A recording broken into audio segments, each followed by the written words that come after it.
Public Board of Trustees meeting for February 19th, 2025. First up, we're going to see introductions. If we could go around and just say your name, and if you'd like to share what you're reading, you may. Would you like to start, Nancy? Starting right off. I'm Nancy Van Allen, and I'm in the middle of reading James by Percival Everett, and it is a retelling of the adventures of Huckleberry Finn from Jim's view. So it's very interesting. That's great. My name is Jamie Burkhart. I am currently the Vice President, and I am still reading The Wager. I'm Greer Carson, Library Director. I'm reading The Burnout Society by Bjorn Chulhan, and my family and I are playing Skyrim for like the 8th time since it came out in 2011, because it's like a favorite movie or book. You just keep going back. I'm Amy O'Shaughnessy. I just finished The Great Divide by Christina Henriquez, which was great, and I'm starting to reread The History of Love by Nicole Krauss. My family's really been enjoying a Nintendo Switch sports game that we have from the library the last several weeks. It's been great. My name is Chris Hall, and I just finished The Situation Room by George Stephanopoulos, I think is how you say his name. Great read. And then I'm listening to The Fraud by Zadie Smith. My name is Whitney Eads, and I am reading We Refuse, A Forceful History of Black Resistance by Kelly Carter Jackson. Okay.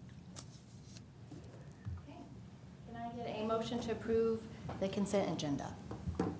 So moved. Second. This includes the minutes from the January 15th board meeting, minutes from the January 15th Finance Committee meeting, the monthly financial report, monthly bills and payment, personnel report, and board meeting calendar. Anybody have anything to add? No? Okay. All in favor of approving, say aye. Aye. Any no's, say nay. So approved. And we're going to move on to the director's monthly report. Greer? Okay, I'll start by pointing out my own error. The opening paragraph, which reports the number of unique users in January, should show the exact same number of unique users for the year to date, since January is so far the only reported month for 2025. So the total number of unique users checking out an item to date and for the month of January was actually 8,998. The report says 8,988 for one of those. January saw the highest number of Hoopla checkouts ever. 11,680 digital titles were checked out by MCPL patrons via this, our most popular e-library platform. We have brought back our Adult Winter Reading Challenge and have been overwhelmed by the number of participants. Just shy of 1,000 adult patrons signed up in January. They have until the end of February to complete 8 out of 12 challenges to receive a prize, like this lovely MCPL coffee pin. And we owe a lot of praise and thanks to Adult Services librarian Emily Bedwell. She's been enthusiastically leading this program. Also, our marketing team's efforts are key to its success. Our most viewed Instagram post in January was about this Adult Winter Reading Challenge, and it features photos submitted by patrons of their cozy reading nooks. The post reached 1,029 accounts with 166 interactions, including 20 profile visits. We also did a paid meta ad for the program. With a modest $60 budget, the ad reached 9,486 people and generated 529 clicks, resulting in an impressive 11-cent cost per click. The industry standard, by the way, is approximately $1.80 cost per click. Speaking of marketing and social media, we are currently conducting an audit of our various social media accounts to better understand which platforms yield the best return on our marketing efforts.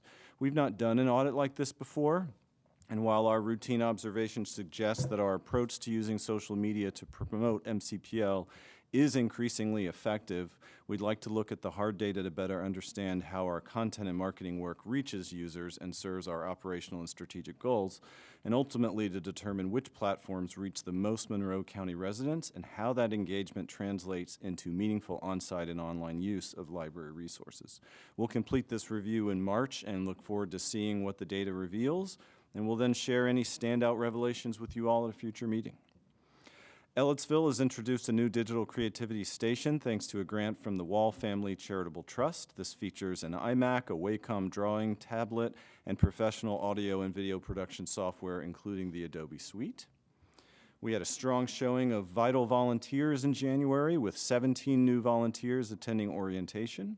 Our online training platform has definitely helped streamline this process, and feedback from those volunteers after completing the training has been very positive.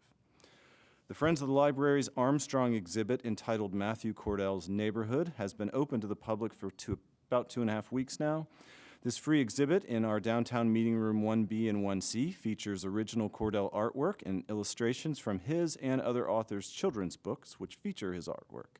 It also includes an array of children's activities and planned programs for guests, including a special visit by Matthew Cordell himself, scheduled for March 8th. The exhibit runs from February 3rd through March 23rd, and we encourage everyone to come and see this unique set of illustrations. A special display of Cordell's books is also on display at the IU Education Library, and that runs from February 3rd through March 14th. The bitter cold that we've experienced over the past month and a half has not only forced a few unexpected closings, but has also tested our updates to the Southwest Branch HVAC system and the rooftop units in particular. It was just over a year ago that we suffered that horrible system failure and subsequent flooding due to frozen HVAC unit actuators. Thanks to the tireless efforts of Building Services Director Brian Leibacher and his team, we're able to more closely monitor the HVAC system's operation during these severe cold spells, and he and his team are working with Trane Heating and Air Conditioning to complete the installation and testing of permanent sensors on the rooftop units themselves. Like everyone, we continue to watch and reflect carefully on the political activity out of Washington, D.C., including the many executive orders, some of which are aimed at reforming workplace practices.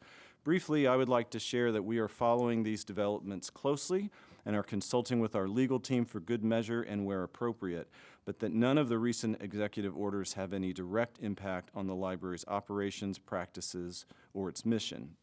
In the case of diversity, equity, and inclusion programs in the workplace, MCPL is not impacted both because we're not a federal employer and because our DEI work is team-oriented, advisory in nature, and aspires to be culturally embedded rather than formally structured or implemented. In the case of immigration enforcement and compliance with Homeland Security and ICE visit protocols, we continue to work with law enforcement as we've always done. And while we do not anticipate anything like an immigration enforcement visit at the library, we have reviewed law enforcement engagement protocols with our security team and are prepared for such an event. On a more local level, Indiana Senate Bill 1 is getting a lot of attention for its potential impact on publicly funded organizations such as schools and libraries. It aims to reform property taxes across the state and would thereby impact MCPL's principal operating revenue stream. Projections from the State Office of Management and Budget suggest that the original version of the bill would negatively impact the library's budget to the tune of about $900,000 in 2026. The bill recently passed its first committee review and has already undergone changes, and there will likely be many more changes before it makes it back to the governor's desk. Needless to say, we are just as concerned about this proposed bill as our peer libraries are. While we do not expect to see quite as severe a reduction in operating revenue as the original numbers suggest, we are anticipating some reduction in the near future. We are therefore looking at pending options for budget reductions going forward, and we'll build these into our fiscal year 26 budget planning work beginning next month, either as a safeguard or in the form of an alternate draft budget for next year. We will, of course, keep everyone apprised of developments and will review any pending reductions as part of our formal draft budget review discussions in July. And finally, MCPL was recently recognized with a Downtown Revitalization Award for the unique facilities, programs, and overall experiences we provide for our community. The award ceremony was held at the Monroe County Convention Center on February 11th, and we joined in a group photo with our neighbors at the Monroe County History Center, the Buskirk-Chumley Theater, and several other businesses and organizations in the downtown area. And as always, happy to answer any questions. No question, but I am certainly glad that our cold weather at least has a purpose if we're testing Southwest. Yeah, it's certainly a good test case. There's no question about that. Yeah. I do have a couple questions. One, you mentioned our increase in Hoopla users. Have those users, do you think, migrated from Cloud Library? That's a good question. I'm not sure, and we may be able to get an answer for that. I think what's more likely is that the recent introduction of Hoopla Flex and the change to the number of items people can check out has increased the user base for Hoopla, but that's something we can look into. I just Yeah. wondered Yeah. if they're finding that as another platform. The other thing that, and I think you alluded to this, I just want to clarify. So as we start budget work, because of course we won't officially know until later Yep. months, doing an alternate budget and then keeping one status quo is what we're thinking? That's one of our plans, yeah. Okay. And this is moving kind of quickly, so I think it came out of committee last week. It'll go to another group really soon. I think there's a March date that was floated around, so, I mean, it could be that we know the answer to this question really quickly, and if we know it before July, then we'll have a budget prepared for that.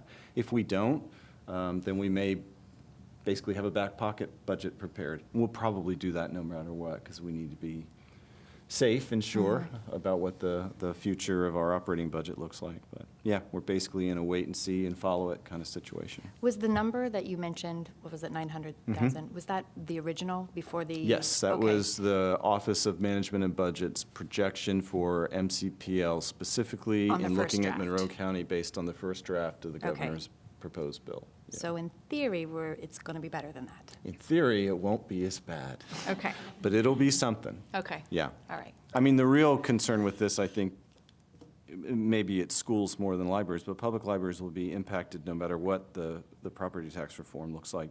And there are smaller public libraries throughout the state that really rely on their operating revenue in a way that I think we're fortunate enough to be more flexible with.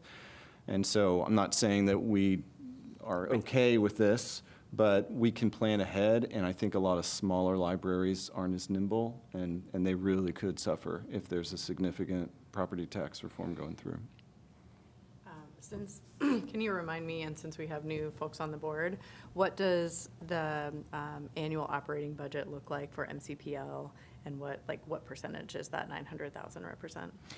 So, Gary, correct me on the specifics here, but I think we're just shy of 12 million for operating for 25, is that correct? That's about the total spending budget. Yeah, and so, you know, close to $1 million is just under 10% of that. It's significant, yeah. And operating dollars have a lot of rules around how we can spend them. It's not as flexible as sort of gifts from our foundation group or something like that.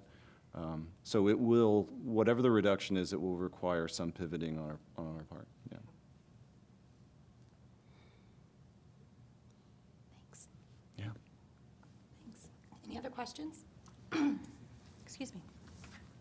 Okay.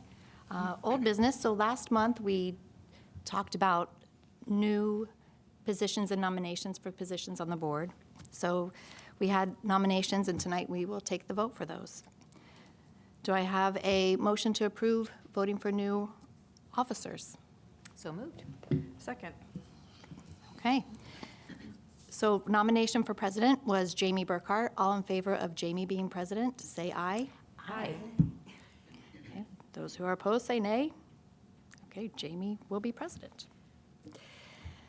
Kathy Lozier was nominated to be vice president. All in favor of nominating Kathy for vice president, say aye. Aye. Those opposed, nay. Congratulations, Kathy. Secretary, Chris Hall currently holds the position and has agreed to maintain that position, and she was nominated to do so. So all in favor of Chris Hall being secretary, say aye. Aye. Those opposed, say nay. Okay. And for treasurer, we would like to welcome Amy O'Shaughnessy for treasurer. All in favor, say aye. Aye. Aye. Okay, thanks. Well, congratulations, everybody. Let's, here we go. Before this vote? Okay. I want to be a part of I was still the treasurer, but yeah, I Okay, was still. here we go. Or the secretary. And I would just like to take Official. a moment to welcome Whitney. Whitney Eads is here. She is appointed by Monroe County Community Schools. And Nancy, I'll make sure I get your name correct, Nancy. Nancy Van Allen, she is here through RBB. So thank you and welcome. Welcome. Thank you. All right. New business, do I have a motion to approve surplus items from Gary? So moved. So moved. Second. Gary, you want to come tell us about that?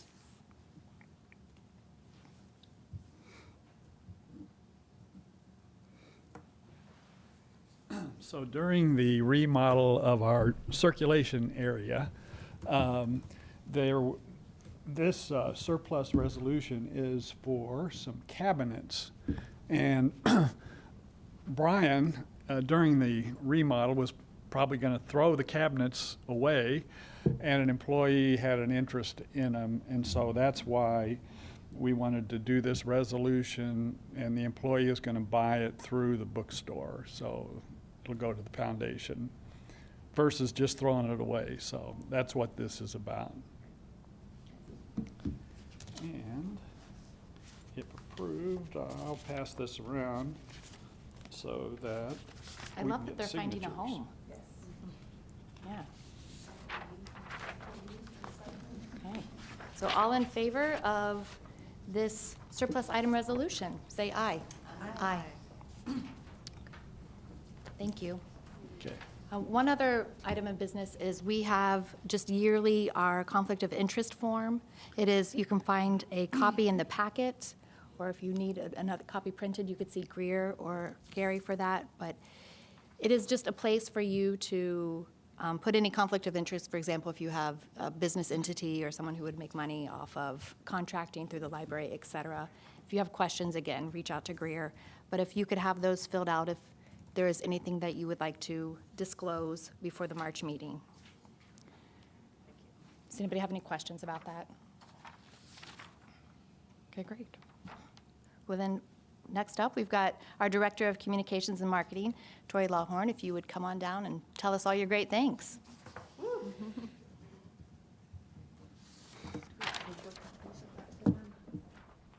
we have paper copies of that form, or? We can get this. Okay, I'll get that later, but just wondered. Okay, thanks. Nancy, I can just send it to you as an email if you Okay. want, or Yeah, print one out. And Sure. Next time you buy, you can pass Okay, it. all right, thanks. All right. Well, hi, everyone. My name is Tori Lawhorn. I'm the Communications and Marketing Director for MCPL, and I'm going to give you an update on our department. So I'm going to start with kind of our purpose, especially for our new trustees, and then kind of let you know what we've been doing the last year. So MCPL's Communications and Marketing team plays a crucial role in promoting the library's services, events, and resources, as well as engaging with the community to build awareness and strengthen relationships. So our team's purpose is to make sure that MCPL's message is heard, understood, and appreciated, fostering a deeper connection between the library and our Monroe County community. We use a variety of media platforms, strategies, tactics, and communication efforts to build awareness, increase engagement, and generate support for MCPL's mission, vision, and values. We are also award-winning. I have to brag on my team a little bit. So we recently won the Best in Division under the booklet or brochure category at the Great Lakes Graphics Association Graphic Excellence Awards, and that is specifically for our 2023 All Ages Summer Reading Program boards for Camp Myth. So yeah, thank you. And then, as Greer said, we also just won the Promotion Award for Downtown Bloomington, Inc. this past week, and this award is given to organizations helping to promote downtown Bloomington attractions and resources that add to the community's social and economic fabric. Thank you so much. We are also stewards of accessibility and inclusion. We ensure all of our fonts, colors, and copy are dyslexia-friendly and ADA compliant. We also test additional accessibility, such as color blindness. So I like to say that our department is kind of a marriage between an art and a science. We make sure that our imagery, if we choose to show people, accurately reflect the diverse population that MCPL and the Monroe County resources serve, and we make sure all of our materials, both digital and print, again, are ADA compliant. In a dimension training materials that I went through, and to see both in the video and in some of the print materials, the library being like willing partner to make sure that all of your signage was, serving everybody. It's great. Thank you so much. Yeah. So what we do and who we are. So the C&M team manages all digital and print marketing, web content, branding, social media, media relations, public relations, and a whole lot more. So we have our two graphic designers, Keller Makeimson and Christy Smith, and we have our social media specialist, Aubrey Dunnick. So Keller and I started at MCPL in July of 2022, and Christy started at MCPL in October that same year. And Aubrey, as some of you may know, has been with MCPL for more than 25 years. So we are both a proactive and a responsive department. Proactively, we seek to initiate creative campaigns, which I'll go into in a minute, throughout the year, including Library Lovers Month, which is this month, National Library Week in April, Library Card Sign-Up Month in September, and Banned Books Week in October. So responsively, we have a form that any MCPL staff member can fill out should they have a request. And we heavily rely, especially on our public services staff, because they are the ones on our front lines interacting with the public day to day. And so we heavily rely on their feedback to help improve our communication and marketing efforts. So that request is then sent directly to me, evaluated, and then put into our project management system. We typically turn these types of projects around within 5 weekdays, although I am very proud to say our timelines are usually much shorter than that. For those projects that require a little more back and forth and creative brainstorming, we generally meet with the requester and get a sense of their idea. This is a great opportunity for collaboration among subject matter experts, especially through the public service lens of MCPL staff members who regularly interact with the public. We also look for opportunities in which projects who may originate at one location can be adapted to other locations to help create a universal patron experience at MCPL. So, our guiding principles are our 2024-2026 strategic goals. Primarily strategic goal 1 and strategic goal 2. So at the start of 2024, we took a hard look at our 2024-2026 strategic plan goals, and we decided that every decision we make moving forward should relate back to one, or hopefully both, of these strategic goals. Strategic goal number 1 being facilitate and support intellectual freedom for all patrons through proactive and responsive collection development. Strategic goal 2 is to promote and support literacy, learning, and digital equity through programming and services. So, no slideshow would be complete without pictures, because I know that's what you all want to see. So this is our first example, going back to strategic goal number 1 of intellectual freedom. So you may have seen this before. We adapted it. We originally had this in Banned Books Week of 2 years ago, and then we adapted it to National Library Week this past year. So it's a take on our Friends of the Library polar bear, and it says only you can prevent book bans. So we try to use the Smokey Bear kind of esque, only you can, help prevent book bans and stand for intellectual freedom. So these are a variety of things that we did. The one on the right, it actually went in a particular holder. The blank space in there is where we made postcards that were ready to go, where you could write your local government, or you could send it to a friend. And the QR code goes to our Celebrate Intellectual Freedom and the Right to Read blog post. In that blog post, it's also linked to Unite Against Book Bans and the ALA Office for Intellectual Freedom. And we update that every year with new resources and new numbers. So that was one of our examples. Another one, I promise this is the last Smokey Bear National Park one, but my team really likes it and it tends to do really well.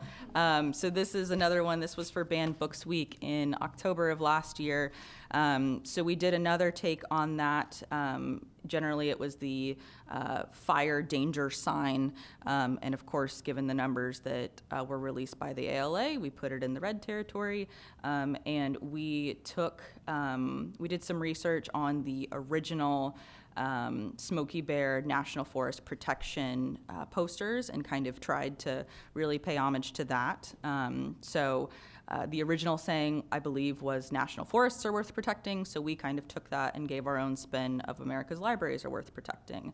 And every piece of media that we released also had a QR code either to our blog post or to the ALA Unite Against Book Bans webpage to give people resources firsthand if they would like to take action themselves. Can you speak to what your team's thought process is in times like these, Yeah. in like a call to action that you might have to library patrons in, you know, contacting their state senators or contact, you know, like what's the general thinking behind what the message is to patrons in terms of if you support intellectual freedom, what's the next step? Yeah, no, that's a great question. We generally take our direction from the ALA Office of Intellectual Freedom, and so we tried to give them examples of something as simple, quote unquote, as check out a banned book and read it, all the way to contact your local representatives. And so we try to give them options because the first question we normally get is, okay, I stand for intellectual freedom. I want to unite against book bans. How do I do that? And so our thought process is really to kind of start either with the ALA or state library or the ILF to kind of get those tangible action items that we can do, and then we share that through a variety of mediums. Thank you. Yeah. This is our most popular campaign to date. Hopefully you all got a mailer in September. It is Library Card Sign-Up Month. This was actually all hand illustrated by Christy Smith, one of the designers on our team. And actually I need to do my due diligence, and she also hand illustrated all of those books too. So those are all hand done, completely original. So for this one, we took a different take. If you've noticed, we don't normally use black in our branding. It is a very strong color, and so we only use it when we feel it's absolutely necessary or it adds needed emphasis on something. So we took an approach kind of Kurt Vonnegut-esque style, not only in the quote itself, but also looking at his illustrations and his past works. We took inspiration from that. And so the desk actually looks like our public services desk at any location that you would go to. And the cart is actually, I believe it's retired now, but it is, it's a beloved cart from our circulation services department. So the dings actually exist on the cart, and at one point there were magnetic letters on there, and I believe someone spelled out RAR at one point, and it kind of stood there. So there's also a QR code hidden in that goes right to sign up for a library card. So we had mailers, we had stickers, we had pretty much every promotional avenue that we did, and on any given month, we have about 300 people sign up for a library card. In September, I'm very proud to say we had over 900. So our efforts. Are they still doing the students at the school system? Going into like the first I grades? don't think so. No, Is that we not- are not at the moment. Okay, I thought, Yeah. okay, sorry. Yeah. No, good question, though. Yeah, absolutely. I'm sorry, but. No, No, no, it's all great right. question. So yeah, that's what we did. They do look a little bit like some of our employees, and we hid a couple of Easter eggs in there for staff among the desk items. So that was very popular, and we are very, very proud of it. So moving on to strategic goal number 2. So ADA, DEI, and accessibility truly guide everything we do. We have a lot of resources to make sure that our content is as accessible as we can make it. Again, it is truly a marriage between an art and a science of what we do. So in terms of providing accessible digital content, websites, emails, and social media posts are screen reader friendly and follow accessibility standards like our web content accessibility guidelines. Our web administrator and I work hand in hand to make sure that every update we do is given that accessibility lens. With our physical content, we make sure that our language does not surpass a fifth grade reading level, and all of our fonts and designs are accessible. The industry standard is about ninth grade, so we make sure that our content is accessible, and we also try to get feedback from as many public services people as possible to make sure that our efforts are landing where we want them to. And of course, we're always open to patron and staff feedback to make sure that our efforts are doing what they're supposed to. Culturally relevant marketing, so messaging and programming reflect the diverse communities that Monroe County Public Library serves. This includes ensuring that promotions are not biased towards a particular group, but instead cater to all backgrounds, races, ethnicities, and experiences. Although we tend not to show people in our marketing, we follow these guidelines if and when we do show people. In terms of equitable access, when we promote our services, we ensure people from underserved or marginalized groups are aware of and have the same access to library resources, such as language services, support for non-English speakers through our VITAL team, and outreach to low-income communities. We continue to work heavily with VITAL and outreach services on these initiatives. And inclusive language, using language that is welcoming to everyone, such as avoiding stereotypes and being mindful of terms that promote inclusivity, such as gender-neutral language. For example, on our marketing materials, we use caregiver instead of parent to make sure it is more inclusive. Ultimately, communication and marketing in a public library setting must aim to build awareness, inclusivity, and community engagement while making sure that all individuals, regardless of ability, background, or identity, can fully access and benefit from MCPL's resources. DEI, ADA, and accessibility guidelines ensure that MCPL not only fulfills our role as community hubs and beloved third places, but also serve as equitable and welcoming spaces for all. To help evaluate our efforts, we are actually the client of a public relations campaigns class for this semester at the IU Media School. So in small teams, PR students are taking a specific part of MCPL as their client in the hopes of doing an unbiased third-party evaluation, as well as ways that we can improve. Each of their efforts are guided by one of our strategic plan goals, and we are excited to see the culmination of their semester-long work in May. And then just one quick final note.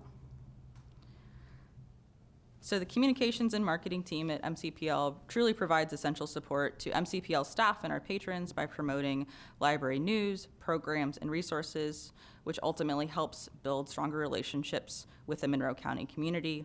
This support helps MCPL staff focus on their core mission, which is serving patrons and enriching the lives of our Monroe County residents. So with that, that is my update, and I am happy to take any questions. Great job. Thank you so Remind me much. where the polar bear comes from? Our statues outside. Where did the, like, Where did those come Oh. from? yeah, what? They have Friends of the names too. library. Yeah, Yeah. tell me more. Years ago. We were just talking about this a second Yeah. ago. I don't know the full history of it, but they're basically the mascots for the Yeah. Friends of the Library, and it came about some decade or two ago. I don't know. It's Yeah, been a it's while. Sunny, but it's- Luna, and Snowdrop. I think Yeah. we had a contest for naming the baby. Wait, what did you say the last one was? Snowdrop? Snow grab? Strop. Drop. Drop. Oh, snowdrop. I was like, what? Sorry. There's a history like, to what? it. But it represents our Friends of the Library and Foundation group. Yeah. Fantastic. Thank you so much. I honestly didn't know they were polar bears. I just thought they were bears. Just bears? It is more, it's more interesting. They're polar bears. Of course, Bloomington, Indiana. Okay. That's right. You, Okay. Tori, Polar bears you and and your team, like, fantastic. Like, Thank you so much. Great I job. keep no credit for myself. I am incredibly grateful of the talented and dedicated team I have. So it all goes to Keller, Christy, and Aubrey. Yeah. So Great presentation. Thank you. Thank you so Oh, much. that's great. Yeah, thanks. Thank you, Tori. We're now at a point for public comment. Do we have anybody joining us today? Says no. Online, we good? We're good, okay. All right, at this time, all in favor of adjourning, say aye. Aye. Okay. Thank you, All right. everyone. Great job, Jamie. And welcome, everyone. No mallet. Oh, yeah, no gavel.